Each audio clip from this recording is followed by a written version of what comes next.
People may have had success in different times. I know with our team, we have some people who took 18 years before it took off. Some people 18 months before it took off. And as long as the 18-year person isn't talking themselves out of success because they comparing themselves to the 18-month person, and the 18th-month person isn't stepping on the person who took 18 years, making them feel guilty for taking so long, then that could be an unbelievable team. But if those two are, instead of celebrating each other, are comparing each other, then that circle actually became a cage. But you know what, babe? That's so great what you're saying. And wouldn't it be awesome if we could get to a point where instead of comparing in the circle that we're in, we use it to be inspired? Yeah. If you're a go-getter, faith-driven and family-focused and need to break through to your next level, this is the podcast for you. Your self-talk can reshape every area of your life. It's time to dream and think big. Welcome to the Self-Talk Experience with Darnell and Tracy Self. It's time to elevate, baby. Let's get into the show. Hey family, we are back. It's the Self-Talk Experience. I hope it's Thursday because Thursday is the day that we launch new episodes, right, babe? That's right. Every Thursday, we talk about the importance of self-talk, pun intended on our last name. Yes, absolutely. Yeah. So remember, the things we say to ourselves about ourselves eventually determines what we attract and even who we attract for ourselves. So it's critically important that we say the best things to ourselves. And isn't it so easy to say harmful things to ourselves? Well, yes, because you're harder on yourself than you are on anybody else. Yeah. Right? Yeah. And it's so important that we recognize and start to really think about the things that sometimes unknowingly we're saying to ourselves. Like, I can't believe I did this again. And I can't believe. So it's so important that we say, hey, look, I know this happened for me and I'm excited about the lessons I'm going to learn from this. Like, it really does make a difference. Yeah, it does. And I'm thinking because sometimes you can talk negatively to yourself. And sometimes if you say it out loud for people to hear, sometimes the people who love you the most and support you will correct you. Right. And say, no, don't say that. And you go back and say, oh, no, it's true. Right? Right. It's so true. It's horrible. Yeah. Even when you have somebody correct you, you still say, no, you're wrong. I should not have done that.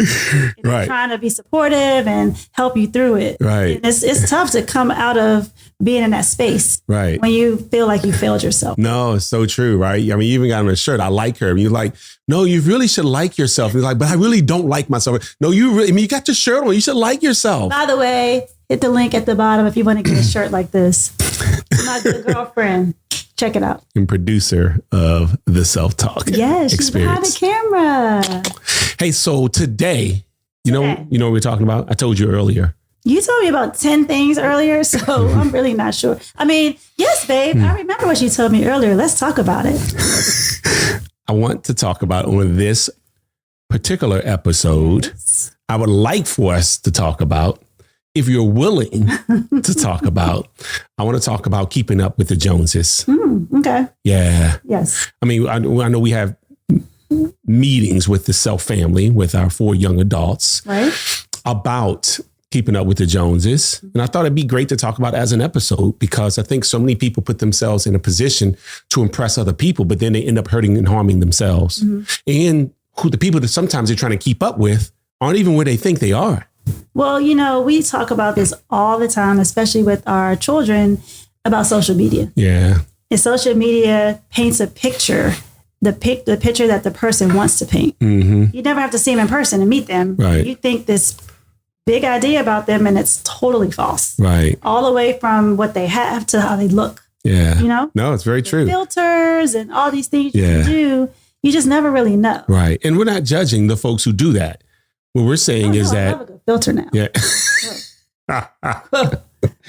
Please. What I'm saying is that sometimes we're looking at folks' highlight reels. Exactly right. Right. And not the footage that made it to the editing floor. And it's so crazy because a lot of times what's on the editing floor is what people really need to see. Yes. And what would help them grow the most, right?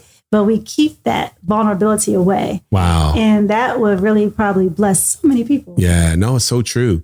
It's so true. I think it's good to talk about mistakes in perceived failures because other folks will say, oh my gosh, so that's not the end. That's just the yield to change lanes, or that's just a signpost so that I know that that's where I need to make my left when I see that same thing approaching. Yes, but not only that, babe. Sometimes if you share while you're in the moment and going through, you may get advice or help from someone who has been through it. Yeah. So sometimes it's not you sharing, hey, this is what I went through and this is what you can do. Sometimes it's almost like, hey, this is what I'm going through. Anybody have any ideas or any tips? Because I'm really struggling here. Yeah. Either way, the vulnerability is amazing. Yeah. You get the result that you need. Yeah. As long as you're asking the opinion of someone who is where you want to be. I would be careful putting it out there, generally speaking, and say, hey, anybody, because you know, in social media today, I know what you mean. I'm not still talking about social media. Right. You transitioned. Okay. Speaking in general about keeping up with other people. Yeah. Doing it with so true. Like if people followed us on IG, on Instagram for the last couple of weeks, they would be like, oh my gosh, they're hanging out. They're in Hawaii. They're in, Miami. But what they didn't see were the moments that you were out at the pool with our friends while I was in the room, because I didn't really show that, doing the Zoom presentations, or we were preparing for other things, the grind that happened, not necessarily on every vacation, but on some vacations, there's actually some behind the scene things we had to do to work or make it a working vacation. Right. But we don't always show that.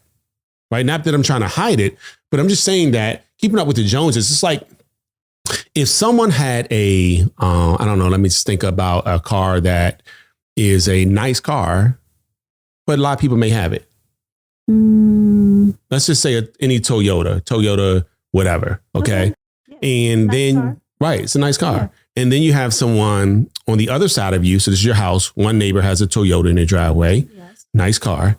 And someone else has a Bentley.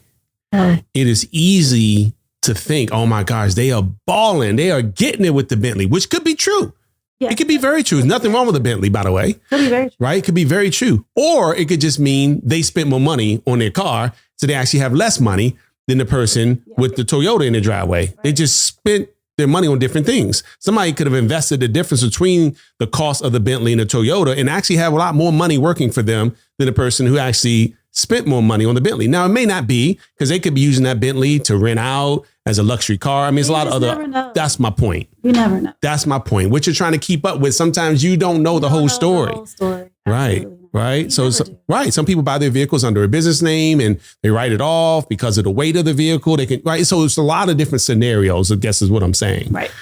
So when people, are keeping up with the Joneses, sometimes it's timing too. Like you'll have someone who's 22 years old comparing themselves to someone who's 42 years old. Mm-hmm. They haven't even given themselves a chance to learn what the 42-year-old has learned. Now, don't get me wrong, a 22-year-old can have more success than a 42-year-old. Again, that's why we're generally speaking here. So I don't really want to put a comment like, well, I'm 22 and I'm making more than 42-year-olds. Yes. Absolutely possible. It's absolutely possible. Just like a Bentley's a nice car and so is a Toyota. So I'm trying to be sensitive in my language here so that we aren't. We get the point. Right. So my point is that sometimes people haven't given themselves an opportunity to grow through what they need to grow through to even start comparing themselves to someone else. Yes, that's very true. Right. So I would just say, be careful comparing yourself to the Joneses, the Jeffersons, the Sells, whoever people are comparing themselves. I'm just saying, because there's a lot of, unless you're interviewing someone, right, doing a podcast, like we interview guests, and we're asking, hey, look, so tell me how the first 3 years were. And sometimes even the first 3 years in that business is not even the whole story, because the 5 years before starting that business, they went through a process. They learned a lot. Or even their upbringing, babe. You can go back that's so true. All the way. Yep. And the reason why certain people have the success they have today is because they struggled for their adolescence. And they watched their grandmother and their mom and their dad and their granddad struggle so much. And they said, that'll never be me. I'm going to help my family get to a different place. So their mindset and their work happened in their teens, maybe. Right. And so now you see a snapshot of them at 22 or 32. And you're like, oh, how'd they do that? Mm-hmm. Right? Yep. Because I've seen them doing well, but you didn't see the beginning of the story. Right. And just the flip side of that, someone else has been teaching their kids financial literacy and wealth practices, not by teaching like, hey, let me sit you down, but because they have actually caught it because their parents are already wealthy. Mm-hmm. And yet this other person is comparing themselves to the other 22-year-old. And this 22-year-old did not grow up with financial literacy, did not grow up having parents who were wealthy, who could share with them investment practices and things like that. Yeah. They didn't know. All they thought, you put your money in the bank because that's what they watched their parents do. Yeah. So it's so many scenarios. And I just want folks to be careful comparing yourself to someone else. Absolutely. Right? Because we're all different. All different. Yeah. I want to share a comparison story. Okay. So, how much time do I have? I'm going to try to do this one in this whole episode in less than 20 minutes. Okay. All right, good. So I remember going to a Bible study. Mm-hmm. And it was like 7 of us at this Bible study. It was a leadership Bible study. Mm-hmm. And the pastor gave us a little carton, some soil, and seeds. Okay. And he's like, all right, go home, plant the seeds, put them down in the soil, and then we'll come back to Bible study and see, what the growth looks like from everybody's plants. And so I'll never forget, I remember doing something like this in school. So I was like, okay, I'm not a botanist, right? I'm not a big gardener. I don't have a big green thumb, even though I thought I did during the pandemic, but that's a whole nother story. So I put my seeds in there and the soil's covered up a little bit, put some water in it, put it in our sunroom, and just let it sit there. That's what we did when we were little, when we were in science class and they gave it to us and we just set it in the windowsill at the house. Exactly. So I'm thinking this is good. So I thought I don't know how often I watered it, but I watered it here and there. And I thought it was all good until I called Mike. And Mike said, because he was at the Bible study.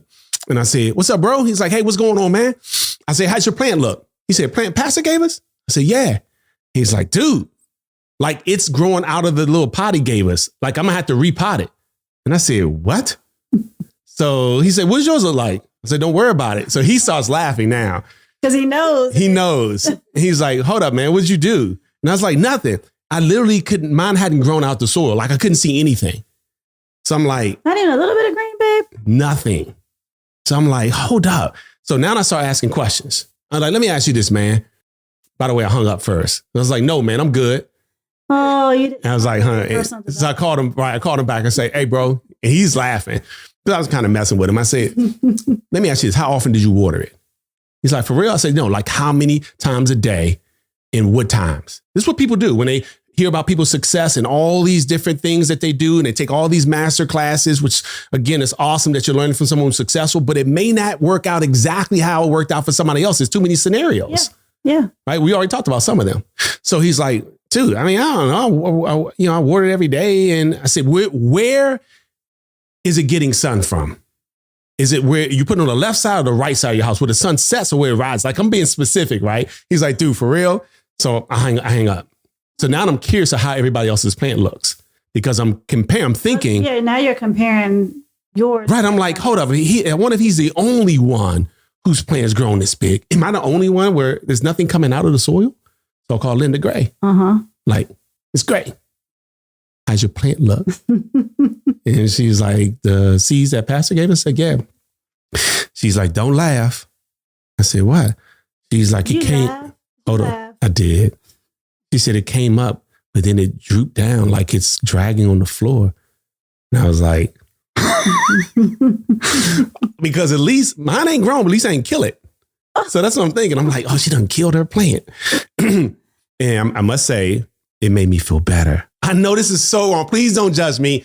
I wasn't as personally developed as I am today, but I'm thinking, I feel better. But you know what you're doing? You know, when you watch those talk shows and the people are on there and they have all these issues, and all these problems, and you're watching it and you're like, oh, I'm not doing that bad. Yes. You're comparing. Yes. I'm comparing to the Joneses.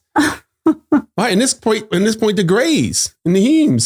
So I'm like, well, okay. So anyway, long story short, we take our plants back to Bible study. And sure enough, Mike comes in with this big old pie. It was like a force. It was ridiculous. I'm So like, he put it in something else.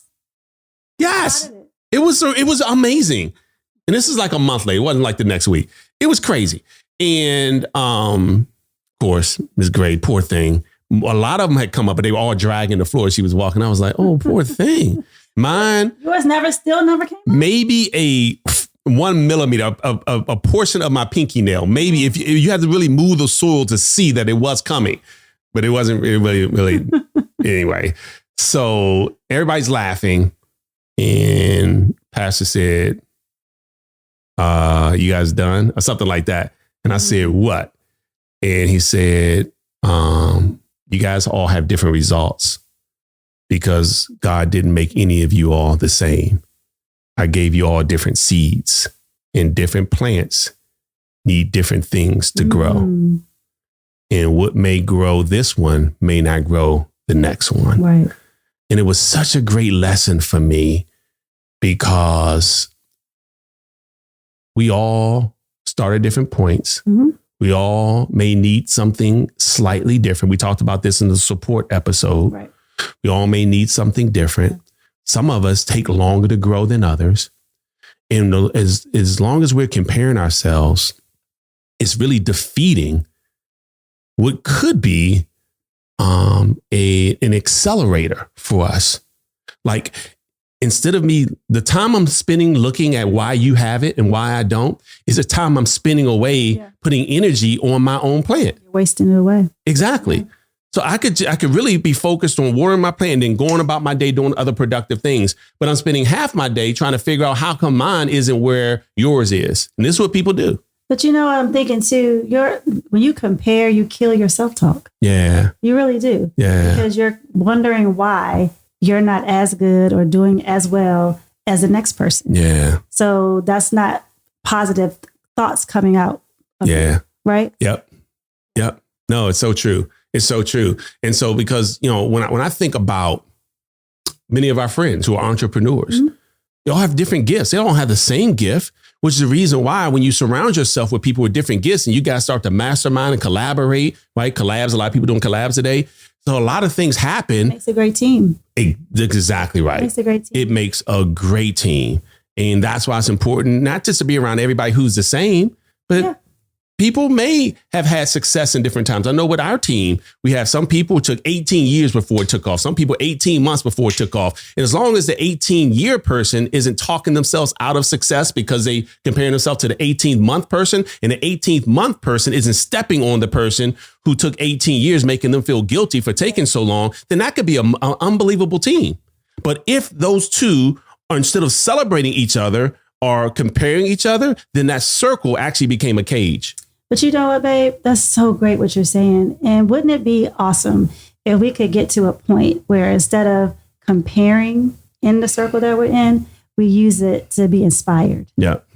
And if we're inspired, we're not going to compare. Yeah. Right? Yeah. Because I'm looking at what you're doing or how you speak or how you dress or what you have. And I'm inspired to ask about it. Yeah. And get what you have instead of saying, why does she get that? Right. Why does he talk like that? Right. But to actually be like, wow, and then motivates you to be better. That's so true. Yep. That's true. And look, in most cases, because we believe in abundance, there's plenty enough for everybody. Mm-hmm. In almost all cases, right? And so instead of, like you said, being jealous or upset or comparing, we should say, hey, how'd you get that? Because I would want the same thing. Instead of, I can't believe they have it. It's more of, oh my gosh, are you willing to share with me? And they may say, hey, I took this class, I went here, or you could take this class too, right? So they can give you some direction on how to accomplish the same thing. In some cases, they're only one of. In that case, you can't have it. Like, if it's somebody's spouse. You know what I mean? It's only one. How'd you get that one? Well, you can't have that one. Last cupcake. Someone has to have the last cupcake. Okay. Somebody can make more cupcakes. I just can't with you. Anyway, we'll talk about that on another episode. All right, guys. Well, listen, we appreciate the opportunity to share our experiences with you all and the things that helped us to reshape our own self-talk. Because remember, the things we say to ourselves about ourselves eventually determine what and even who we attract for ourselves, not for the Joneses, but for you. And what's for you is for you, and no one can take it away from you. Absolutely. Thank you for listening to the Self-Talk Podcast with Darnell and Tracy Self. We hope you enjoyed. Be sure to rate and review this podcast on your favorite podcast listening platform. And we'll see you next time. And remember, talk good to yourself.